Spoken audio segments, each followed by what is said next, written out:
तो आज हम एक न्यू टॉपिक स्टार्ट करेंगे, motion in a magnetic field. तो motion in a magnetic field में हम लोग देखेंगे कि हेलिकल मोशन जो होता है, कोई भी चार्ज बॉडी अगर किसी स्पीड से मूव कर रहा है under the influence of magnetic field, तो उसमें से जो उसका कंपोनेंट होता है, वेलोसिटी का जो कंपोनेंट होता है, दो कंपोनेंट आ जाता है। एक मैग्नेटिक फील्ड के अलोंग हो जाता है जिसके कारण स्पाइरल बन जाता है, और मैग्नेटिक फील्ड के परपेंडिकुलर रहता है जिस कारण क्या हो जाता है, सर्कुलर मोशन हो जाता है। तो the combination of circular and the displacement along the rectangular motion, तो ये दोनों का कॉम्बिनेशन होता है जिस कारण से चार्ज बॉडी क्या हो जाता है, हेलिकल मोशन में आ जाता है। तो उसको हेलिकल मोशन ही कहते हैं। तो फर्स्ट हम लोग यहाँ देखे थे motion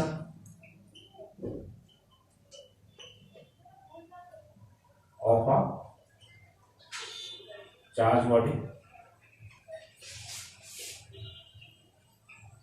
in a magnetic field। तो मैग्नेटिक फील्ड में किसी भी चार्ज बॉडी का मोशन, तो सर्कुलर मोशन होता है। तो सर्कुलर मोशन जस्ट कंसीडर, पहले तो हम लोग पिछली क्लास में ये सब सारा डिस्कस किए थे कि सर्कुलर मोशन कैसे होता है। Let's consider magnetic field which is in one direction, and let's consider charge particle q charge and it is moving with velocity v।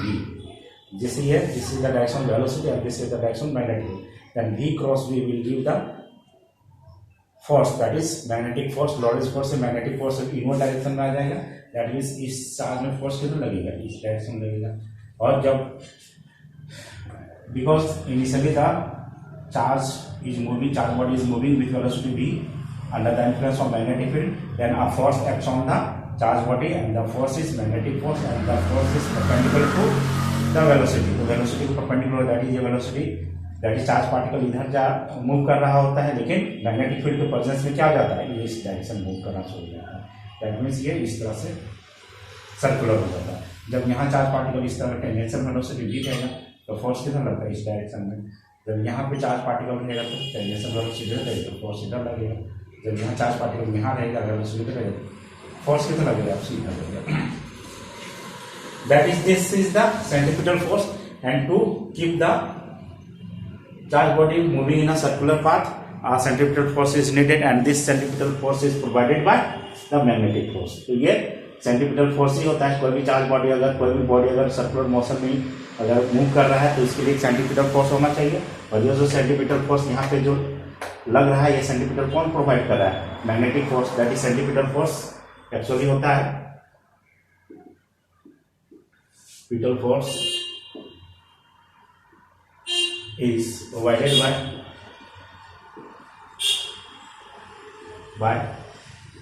the magnetic force on the charge particle, that is Fc is equal to what, Fb, and Fc is what, mv square by r, and Fb is what, q v cross v। यहाँ magnitude consider करेंगे तो क्या आ जाएगा, q v b आ जाएगा, and this भी cancel, and therefore radius, अगर r radius है, let's consider r is the radius, the radius r is what, radius r is mv by qb, this is mv by qb। That is, इससे क्या पता चल रहा है, अगर मोमेंटम किसी भी चार्ज बॉडी का अगर ज्यादा है तो रेडियस क्या होगा, ज्यादा होगा। That mean the charge body will move in a larger circle, that means ये डायरेक्टली प्रोपोर्शनल किसके, मोमेंटम का। अगर चार्ज बॉडी का वेलोसिटी या मास अगर ज़्यादा है, यानी कि मोमेंटम ज़्यादा है, तो लार्जर रेडियस सर्कुलर पाथ में ये मूव करेगा। तो ये इसका था। इसी से फिर हम लोग निकाल सकते हैं क्या, टाइम पीरियड वगैरह निकाल सकते हैं। तो r इक्वल टू आर का वैल्यू यहाँ हम लोग निकाल देंगे क्या, mv बाय qb। इससे हम लोग फिर यहाँ टाइम पीरियड निकाल सकते हैं। What is the time period of one revolution, या रिवोल्यूशन होगा तो उसका टाइम पीरियड क्या होगा, तो time period t equal to time period. पिछले क्लास में भी हम लोग ऐसे पढ़ा, बस सारा डिटेल में बताया था, यहाँ समरी टाइप को बता रहे हैं। t equal to what, circumference that is 2 pi r divided by speed, that is जिस स्पीड से मूव कर रहा है स्पीड। तो यहाँ 2 पाई हो गया, और r का वैल्यू यहाँ समय कितना आ गया, mv by qv by v ये भी और भी कैंसिल आउट हो जाएगा, यहाँ से क्या आ जाएगा 2 pi m by q B. This is the time period. ये टाइम पीरियड हो गया। अब फ्रीक्वेंसी निकालना है। Frequency is what? Frequency is 1 by time period, 1 by time period that is q B by 2 pi m हो जाएगा। This is the frequency. Angular velocity omega equal क्या आ जाता है v by r and v का value, और this is the value of r that is mv by qb। qb numerator में चला जाएगा एंड दिस भी cancel that is qb by this is omega. Also omega is what? Omega का value होता है 2 pi nu, तो यहाँ 2 पाई हो गया और न्यू का वैल्यू हम लोग यहाँ निकाल सकते हैं कितना? क्यू दिया था Q B by 2 pi M, 2 pi M, तो 2 पाई कैंसिल आउट हो जाएगा, तो ओमेगा वैल्यू यहाँ कितना आ जाएगा? क्यू बी बाय, तो यहाँ से निकाल सकते हैं omega value q B by, यहाँ से निकाल सकते हैं क्यू बी बाय। तो ओमेगा एंगुलर फ्रिक्वेंसी जो आएगा, एंगुलर वेलोसिटी जो आएगा वो निकाल देंगे यहाँ से। तो ये सब सारा वैल्यू हम लोग यहाँ 1 बाय 1 निकाल दिए। अब ये तो सब सर्कुलर मोशन है, circular motion that is when the velocity is normal to the magnetic field. यहाँ पे नॉर्मल मैग्नेटिक फील्ड के अगर ये वेलोसिटी कंपोनेंट अगर नॉर्मली ना रहे, किसी एंगल के साथ रहे, तो उसका कंपोनेंट हम लोग निकालेंगे। तो कंपोनेंट निकालेंगे तो इससे क्या हो जाएगा? जो पाथ हो जाएगा वो क्या हो जाएगा? हेलिकल पाथ हो जाएगा, दैट इज हेलिकल मोशन हो जाएगा। तो हम लोग वही नेक्स्ट टॉपिक पढ़ेंगे हेलिकल मोशन का, और इसमें से फिर सारा टर्म हम लोग निकालेंगे। तो हेलिकल मोशन का हम लोग देखते हैं।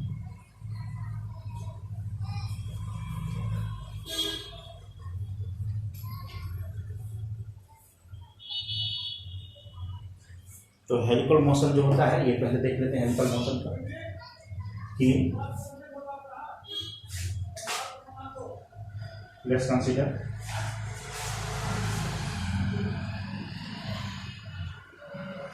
this is direction of magnetic field। यहाँ पे कोई magnetic field,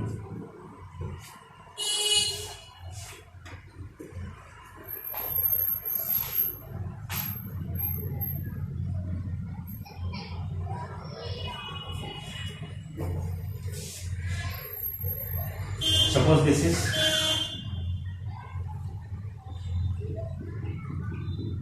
magnetic field, presence of the magnetic field,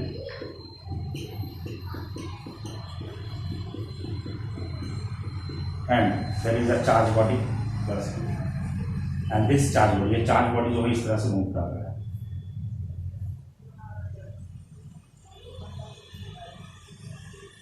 ये हेलिकल मोशन हो जाएगा, बिकॉज ये जो वेलोसिटी डायरेक्शन है v, ये जो v है इसका दो कंपोनेंट है, एक v परपेंडिकुलर और एक v parallel. This velocity has 2 component, यानी इस तरह का मैग्नेटिक फील्ड जो दिया गया है, मैग्नेटिक फील्ड मान लेते हैं इनवर्ड डायरेक्शन में, इस तरह की inward direction, downward direction magnetic field है। अलोंग दैट दिस ये डायरेक्शन मान लेते हैं, this is the magnetic field, ये v का डायरेक्शन है। Along x-axis and horizontal direction, this is the magnetic field. This is the direction of magnetic field, and this is the direction of velocity. ये velocity का component। तो velocity के दो component होगा, एक इधर perpendicular direction, that is magnetic field के perpendicular, और दूसरा magnetic field के parallel इस direction में। तो ये जो magnetic field के parallel होगा, जिस कारण से क्या होगी, चार्ज पार्टिकल इधर horizontal direction में मूव करेगा, और ये जो magnetic field जो होगा perpendicular to the magnetic field, ये velocity of the charge particle is normal to the magnetic field, then this is the magnetic field. ये जो होगा परपेंडिकुलर डायरेक्शन में वेलोसिटी होगा v क्रॉस b, तो ये this is the direction of force. तो ये क्या है, इधर फोर्स लगेगा, दैट मीन्स ये जो चार्ज पार्टिकल है, अगर मैग्नेटिक फील्ड नहीं रहता तो क्या होगा, चार्ज पार्टिकल इधर जाता, इस डायरेक्शन मूव करता। लेकिन यहाँ पे क्या है, ये कंपोनेंट है मैग्नेटिक फील्ड का, तो इसका कंपोनेंट जो होता है परपेंडिकुलर डायरेक्शन, जिस कारण से ये क्या जगह है, इधर घूमेगा, क्योंकि इस चार्ज पार्टिकल पे फोर्स लग रहा है इस direction. That means this is the v to b।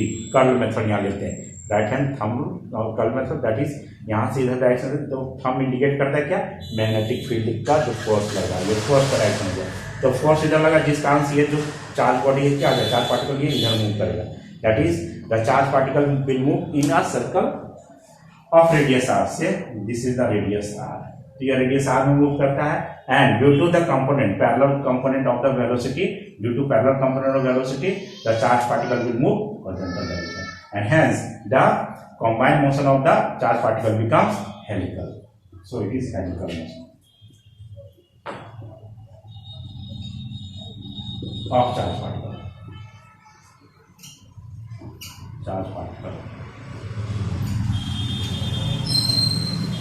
That means simply इतना समझना है कि due to perpendicular component of the velocity the charge particle will move in a circle, and due to parallel component of the velocity of the charge and hence it will move horizontal and hence the motion becomes spiral one, यानी इस तरह का spiral होने जाता है। तो इस तरह से फिर रेडियस यहाँ पे हम लोग निकाल सकते हैं, तो रेडियस से हम फॉर्मूला से अप्लाई करेंगे, दैट इज सेंटीपिटल फोर्स और मैग्नेटिक फोर्स दोनों इक्वल हो जाएगा, जिससे रेडियस mv बाय क्यूबी हो जाएगा, और अगर मोमेंटम अगर ज्यादा हुआ तो ज्यादा सर्कल का रेडियस होगा, लार्ज होगा। इस तरह से टाइम पीरियड हम लोग निकाल सकते हैं 2πr/v, और फिर हम यहाँ पे फ्रीक्वेंसी निकाल सकते हैं, एंगुलर फ्रीक्वेंसी निकाल सकते हैं, ये सब सारा सेम चीज होगा। लेकिन यहाँ एक चीज आ जाता है पिच, ये पिच यानी पी होता है, तो pitch is the distance travelled by the charge particle in horizontal direction in after one revolution. ये एक बार रिवॉल्व करने के बाद से एक बार ये कंप्लीट रोटेट हो जाता है, रिवॉल्व कर जाता है, तो ये शिफ्ट कर जाता है, और ये यहाँ से यहाँ तक शिफ्ट कर जाता है। ये जो हॉरिजॉन्टल डायरेक्शन में जो शिफ्ट हो रहा है, इसी शिफ्ट को बोलते हैं, हॉरिजॉन्टल शिफ्ट को बोलते हैं पिच। और ये पिच जो होता है वो क्या आ जाएगा, v parallel into time period t, यानी कि एक टाइम पीरियड की कंप्लीट होने के बाद से क्या जाता है, दूसरा सर्कल, फिर तीसरा सर्कल, इस तरह से। That means pitch is the horizontal distance travelled by the charge particle after one complete rotation. One complete rotation होने के बाद से ये शिफ्ट कर जाता है, तो वन कंप्लीट रोटेशन कितना देर है, टाइम पीरियड जितना लेंगे वो हो जाएगा, तो v parallel into time period. तो टाइम पीरियड का वैल्यू कितना आया था, टाइम पीरियड का वैल्यू यहाँ पे आया था 2πm/qb, 2πm/qb, this is the formula pitch का। एक पीच का फॉर्मूला यहाँ रेडियस का निकल गया, फिर टाइम पीरियड का निकल गया, और सारे का। तो इस तरह से हम लोग हेलिकल मोशन का ये डिस्कस करते हैं। तो ये न्यूमेरिकल्स आता है, तो न्यूमेरिकल्स से हम लोग ये कॉन्सेप्ट जो है वो यूज कर सकते हैं, इसका फॉर्मूलास। नेक्स्ट हम लोग डिस्कस करेंगे, एक क्वेश्चन है,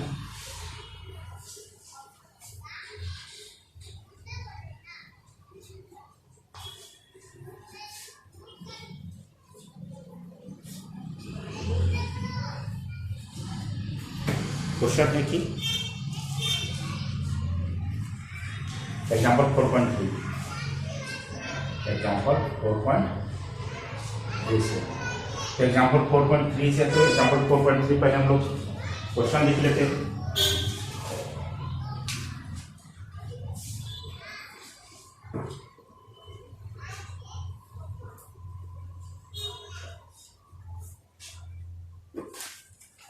Question is, what is the radius of the path?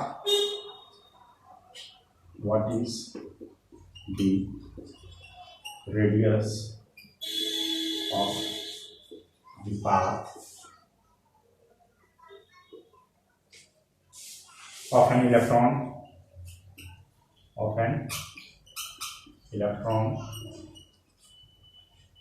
जिसका मास और चार्ज भी दिया गया है, moving at a speed 3 into 10 to the speed of 3 into 10 to the power 7 meter per second in a magnetic field,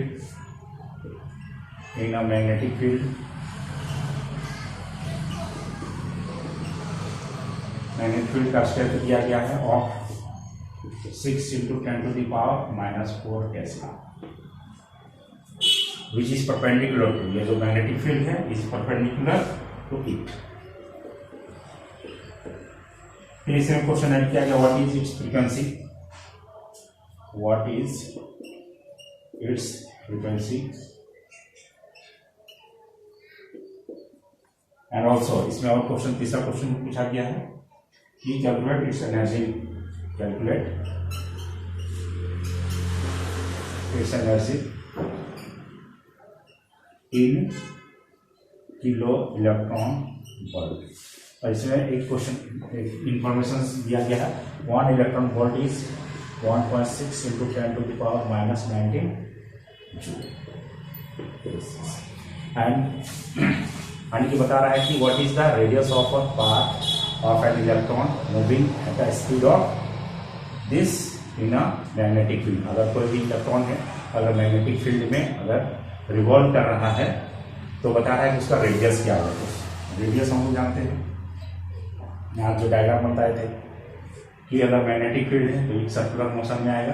circular motion में ये circular motion depend करता है कि आउटवर्ड डायरेक्शन या इनवर्ड डायरेक्शन, यहाँ पे कुछ बता नहीं रहा है। तो मान लेते हैं आउटवर्ड डायरेक्शन में मैग्नेटिक फील्ड आउटवर्ड डायरेक्शन में और इलेक्ट्रॉन इधर मूव कर रहा है भी, इलेक्ट्रॉन इधर, जिसका मास m है। तो ये क्या आ जाएगा, this is direction velocity and this is the magnetic field. तो क्या आ जाएगा v क्रॉस v। तो ये क्या आ जाएगा, फोर्स इधर लगेगा। तो अपोजिट डायरेक्शन में जब पॉजिटिव चार्ज रहेगा तो फोर्स इधर लगेगा, जब नेगेटिव चार्ज रहेगा तो फोर्स क्या आ जाएगा, इस डायरेक्शन लगेगा। दैट मींस ये इलेक्ट्रॉन्स क्या करेंगे, इस डायरेक्शन में मूव करेगा। दैट इज ये एंटी क्लॉकवाइज डायरेक्शन इलेक्ट्रॉन का वेलोसिटी आ जाएगा। दैट इज सर्कल, जो ये रेडियस हो जाएगा, ये रेडियस r। तो ये क्या हो जाएगा, सर्कुलर मोशन में आने की है, एंटी क्लॉकवाइज डायरेक्शन में मूव करेगा अगर ये सिचुएशन है। यानी मैग्नेटिक फील्ड यहाँ क्या डॉट यानी कि आउटवर्ड डायरेक्शन में है और electric field magnetic field outward direction में और वेलोसिटी का डायरेक्शन क्या हॉरिजॉन्टल है। Then this is the direction of force, magnetic force लगेगा। और this is the magnetic force and this magnetic force is provided by the centripetal force. Centripetal force provide करा, that means कहने हम लोग ये centripetal force is provided by magnetic force यानी कि Q v cross v। That is यहाँ solution लिखेंगे, that is radius होगा। रेडियस का हम लोग फॉर्मूला डिराइव करेंगे, रेडियस का फॉर्मूला mv/qv था। qv सब वैल्यू पुट करते हैं, मास ऑफ इलेक्ट्रॉन ऐसे दिया गया है 9 × 10 टू द पावर कितना होता है -31 kg होता है। स्पीड दिया गया है 3 × 10⁷ डिवाइडेड बाय चार्ज एक इलेक्ट्रॉन पे चार्ज कितना होता है 1.6 × 10 टू द पावर -19 कूलम होता है। और दी मैग्नेटिक फील्ड, तो मैग्नेटिक फील्ड कितना दिया 6 × 10⁻⁴ tesla, 6 × 10 to the power -4 tesla. अब सारे को सॉल्व करेंगे, ये 3 2 जा हो जाएगा यानी न्यूमेरिकल वैल्यू ऊपर आ गया कितना 9 और ये नीचे 3.2। सारा पावर्स यहाँ देखते हैं तो -31 और +7 कितना हो जाएगा। और ये पावर यहाँ पे कितना है 23 ऊपर चला जाएगा तो 23 + 7 दैट इज 30 अगर नीचे पावर -1 आ जाएगा, दैट इज 10 डिवाइड आ जाएगा। तो कितना हो जाएगा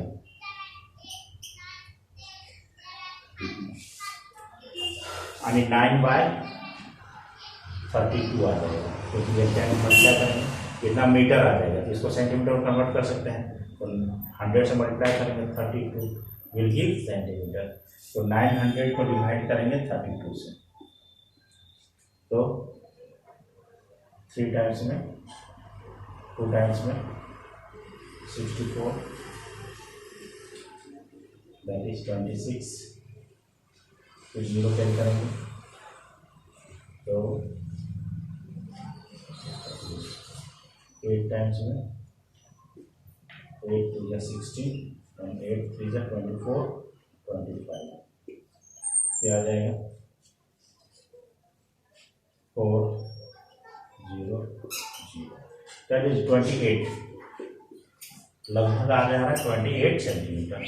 that means the radius inscribed by the electron when it is placed under the influence of magnetic field and if the electron will moving with the speed of 3 × 10⁷ meter per second, then the radius will be 28 centimetre. तो ये 28 centimetre radius हो जाएगा। तो ये question इस तरह का था। फिर नेक्स्ट हम लोग टॉपिक देखेंगे। नेक्स्ट टॉपिक है, इसमें एक और क्वेश्चन था, फ्रीक्वेंसी भी निकालना था। फ्रीक्वेंसी भी निकालना था, यहाँ पे क्वेश्चन दिया गया है व्हाट इज इस फ्रीक्वेंसी, तो फ्रीक्वेंसी क्या है, फ्रीक्वेंसी निकालेंगे। तो फ्रीक्वेंसी, दूसरा क्वेश्चन, फ्रीक्वेंसी का फॉर्मूला क्या था, देखेंगे QB/2M, QB/2πm, ये फॉर्मूला था। तो QB 1.6 into 10⁻⁻⁻19 charge, magnetic field दिया गया कितना 6 इंटू 10⁻⁻4 और 2 पाई 2 इंटू ये 3.14 लिख सकते हैं इंटू m का वैल्यू 9 इंटू 10⁻31। तो इसको सॉल्व करेंगे तो हमें फ्रीक्वेंसी निकल जाएगा। इसको सॉल्व करने का तो यहाँ पे आ जाएगा 3 2 जा 3 3 जा, these 2 and these 2 कैंसिल। अभी आगे कितना, अभी 1.6 डिवाइडेड बाय ये आ जाएगा 3.14 इंटू 3 दैट इज 12 3 4 and 9.42 और पावर जो आ जाएगा पावर के एक साथ ले लेंगे 10⁻⁻19 and 10⁻⁻4 दैट इज 23 -23 and 10⁻⁻31। तो ये न्यूमरेटर चला जाएगा तो +31 हो जाएगा।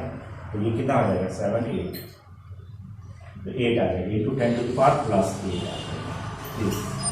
इसको सॉल्व करेंगे तो ये 60 दैट इज ये डेसिमल चला गया तो 160/9। तो एक यहाँ डेसिमल ले लेंगे, 1 0 अगर इसको दे देंगे तो ये कितना हो जाएगा 1600 डिवाइडेड बाय 942 इंटू 10⁻⁷ हर्ट्ज में आ जाएगा। तो 1600/9 42, तो 1600 को 942 से डिवाइड करेंगे तो इट विल 1 टाइम्स में आ जाएगा तो 1.942 8 5 15 6 डेसिमल 0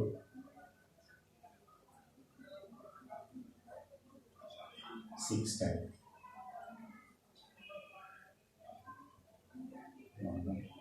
24 25 2 54 56 दैट इज 6 टाइम्स में आ जाएगा ये 5 6 5 2 9 42 ऐड करेंगे 4 9 15 6 5। ये अप्रोक्स आ रहा है 1.7, approx 1.7 that is frequency is what, frequency is 1.7 into 10⁻⁻7 hertz, this is the frequency. तो इसको सॉल्व करने का फ्रीक्वेंसी निकल जाएगा। फिर इसे मैं क्वेश्चन ऐड किया था कि calculate its energy kilo electron volt, तो किलो इलेक्ट्रॉन वोल्ट में एनर्जी निकालेंगे। तो किलो इलेक्ट्रॉन वोल्ट में एनर्जी कैसे आएगा, तो एनर्जी ½ mv² होता है। इलेक्ट्रॉन का एनर्जी जो निकालेंगे हम लोग ½ mv² आ जाएगा, दैट इज काइनेटिक एनर्जी के इक्वल टू व्हाट, ½ mv²। तो हाफ अपने जगह पे mass of electron that is 9 into 10⁻⁻31 and v² कितना दिया था 3 इंटू 10⁻7 का स्क्वायर। तो इसको सॉल्व करेंगे दैट इज 1/2 इंटू 9 इंटू 3 3 कितना हो जाएगा 9 हो जाएगा और पावर कितना हो जाएगा 10⁻7 14, तो 31 - 14 दैट इज 11 7 2 17 यानी 10⁻⁻17 दिस इज, ये तो आ जाएगा जूल में आ जाएगा, एनर्जी आ जाएगी। इसको सॉल्व करेंगे that is 81/2 that is 40.5 into 10⁻⁻17 joule. इसको हम लोग 4.05 इंटू 10⁻⁻16 जूल लिख सकते हैं, दिस इज। एंड नाउ ये इलेक्ट्रॉन वोल्ट में आ जाएगा, that is kinetic energy in electron volt. तो क्या करेंगे 1 electron volt is what 1 eV equal to 1.6 into 10⁻⁻19, तो ये -19 इसको डिवाइड करेंगे हमें क्या आ जाएगा 4.05 into 10⁻16 divided by 1.6 into 10 to the power -19। तो ये डेसिमल आने की 4.05 और ये 1.60 और इंटू ये +19 हो जाएगा और ये माइनस है तो +3 दैट इज 10⁻³ ईवी आ जाएगा। ईवी आ जाएगी ये जूल में था तो किस में आ जाएगा ईवी में आ गया। तो ईवी में आ गया। अब हमें क्या चाहिए किलो इलेक्ट्रॉन वोल्ट में चाहिए। तो किलो इलेक्ट्रॉन वोल्ट में चाहिए तो 1000 से फिर डिवाइड करेंगे। 1000 से डिवाइड करेंगे क्या आ जाएगा ये 1000 का मतलब होता है किलो दैट मीन्स 4.05 और 1.6 ये डिवाइड करेंगे तो ये डेसिमल हो गया that is 405 divided by 160 kilo electron volt ये आ जाएगा। तो 405 को 160 डिवाइड करेंगे 405 डिवाइड करेंगे 160 से तो ये 2 टाइम में तो यहाँ 5 हो गया 8 हो गया फिर यहाँ डेसिमल में 0 दैट इज 5 16 5 है 80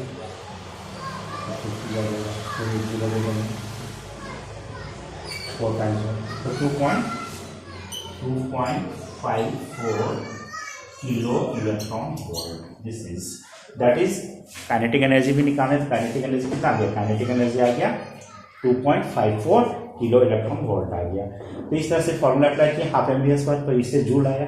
जूल को हम लोग कन्वर्ट करें electron volt that is 1.6 into 10⁻−19 से डिवाइड किया तो इलेक्ट्रॉन वोल्ट में आ गया। अब इलेक्ट्रॉन वोल्ट को किलो इलेक्ट्रॉन वोल्ट में कन्वर्ट करने के लिए क्या 10⁻³ दैट इज 1000 से डिवाइड करना पड़ेगा तो किलो इलेक्ट्रॉन वोल्ट में आ जाएगा। जो कि यहाँ क्वेश्चन पूछ रहा था calculate its energy in kilo electron volt. तो किलो का मतलब होता है 1000 से डिवाइड करते हैं।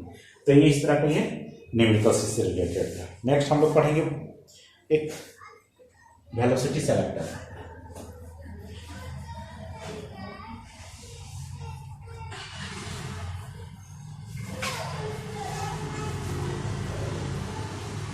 तो next velocity selector and Biot-Savart law next video में हम लोग डिस्कस करेंगे। तो वीडियो आपको कैसा लगा जरूर बताएं कमेंट बॉक्स में। Thank you.